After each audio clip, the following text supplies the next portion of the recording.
who you like on Monday evening. You got to say Alabama. I mean, that's kind of where the favorites, obviously, the dollars, the line, all the kind of maybe even common sense, I guess, to say. But boy, Georgia's a tough team not to like. If you haven't really got to watch them, which probably like most folks in the Midwest probably haven't paid a whole lot of attention to them other than their last couple games, but I kind of like them just from the fact of the way they play. They seem a tough team. I know they gave up a ton of points to an Oklahoma group, but they've got some components. Those two running backs and a quarterback that's just a freshman.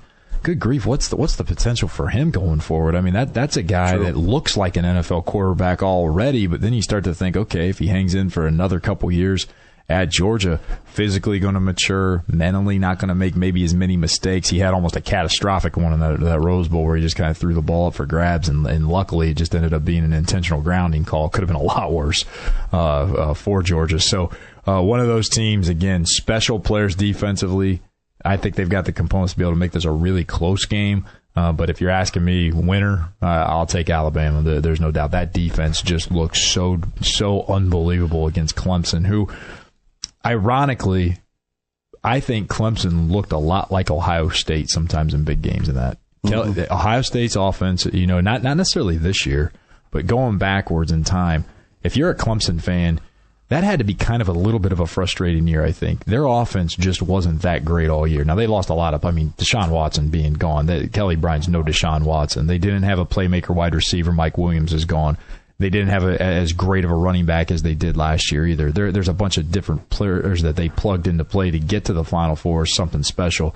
But that offense, when you got to see it against a quality defense, and maybe the best in the country, really, really struggled moving the football. So that was a good night of football, no doubt about it. Could have ended right with the Rose Bowl because that was as good as you're going to see. That's where it ended for me. Yeah, I think it did for a lot of people. I made it till about the 3-minute mark of the third quarter of the next one. I thought, all right, stop the insanity because Clemson's not scoring on these guys. What was cool was I was here in the first half going, I'm going to watch the second half. And I did a couple hours worth of work, which really kind of got me over the hump going back into the new year. And then I got to see basically a full game. Oh, yeah, I got to see the halftime. You saw the best part. I saw the extra half. One would think that if you scored 45 points in a semifinal game, you were going to be the winner. I'm going to make one comment, sidebar, but it goes right to that. This is where I hope everybody's listening to this, and they're not, but high school coaches and college coaches and even NFL coaches, just kick the ball into the end zone and quit being so cute on your kickoffs. High school teams try it all the time, and most of the time it doesn't work. That cost Oklahoma the game. Those 3 points that they gave up right before halftime by their kicker trying to kick a little squib as time was running out, there's enough time. Cost them. Those 3 points lost them the football game. Yep. And it was kind of glazed over a little bit, but they asked Lincoln Riley as he was coming off the field, his thoughts. He goes, we didn't execute it right. Here's an execution. Kick it in the end zone and just let your defense play the way they're supposed to. And the odds are you're going to be just fine. They hadn't given up a touchdown return for touchdown. So that's why you have special teams. I was stunned by it, and I'm tired of watching that. That's one of my biggest pet peeves as a fan of football is why all of a sudden this creativity needs to be there on the kickoff.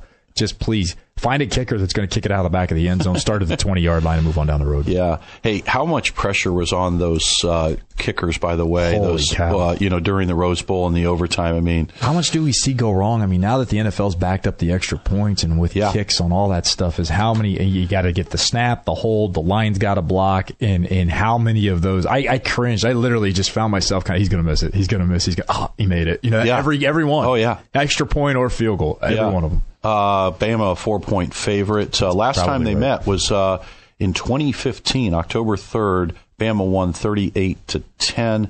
Bama the favorite there, although Georgia, a little bit of a home game. Everybody says that, but Birmingham's 2 hours away, so it's not. No. They're not having to take the Concorde from Alabama. The only difference here is Alabama kind of moved on into Atlanta to where Georgia has had the majority of its practices still at home. They came down for media day and they went right back to practice on campus. So that's a little comfy for them, but a little bit of an awkward week for both teams. You heard Nick Saban kind of complain about wishing there was another week in between. Oh, come on, Nick. Hey, did you see I don't know if you got to see this on highlights. Did you see when he got knocked down unintentionally by his own player after Jalen Hurts comes over celebrating and he goes down and is mad? And that is the cleanest word I can say for it. He screams at everybody. He gets knocked down. And at that point, it was like, you did play football, Nick. You played at Kent State. It's not like you're unaware. I mean, don't touch. He's 70. Yeah, he goes, don't touch. I mean, it's almost like a don't touch me. He's down on the ground.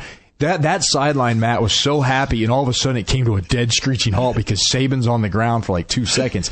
Then a little bit later, he gets unintentionally bumped by a Clemson player as the play was kind of like right in front of him. He was going to kill that guy. He was going to Charlie Bauman. Yeah, Woody Hayes. Absolutely. That's what I thought. I thought he's literally going to try to tackle this guy. That is an interesting human being. He is, he used to be the coach. One year he was the coach at the University of Toledo. Right. And, they said that so many players quit and that they were throwing up. I mean, but they had two guys like that, Nick Saban and then a guy, Gary Pinkel, who stayed for a long time, and Colin Westridge played for him.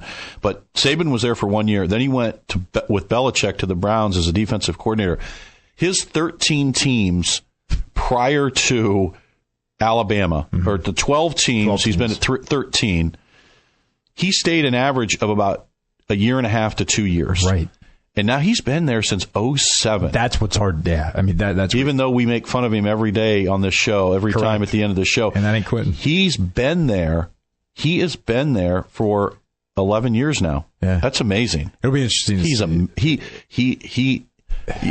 That right there, getting hit on the sidelines is fantastic. Him and Coach K are a lot alike. I mean, they really are. And they're definitely very similar in age, kind of the way they go about it. They might handle, kind of their personalities are much different, I think, in how they translate to players. And I think basketball coaches are just different than college football coaches when you look at them comparatively. Yeah. But there's a lot of similarities there between the two.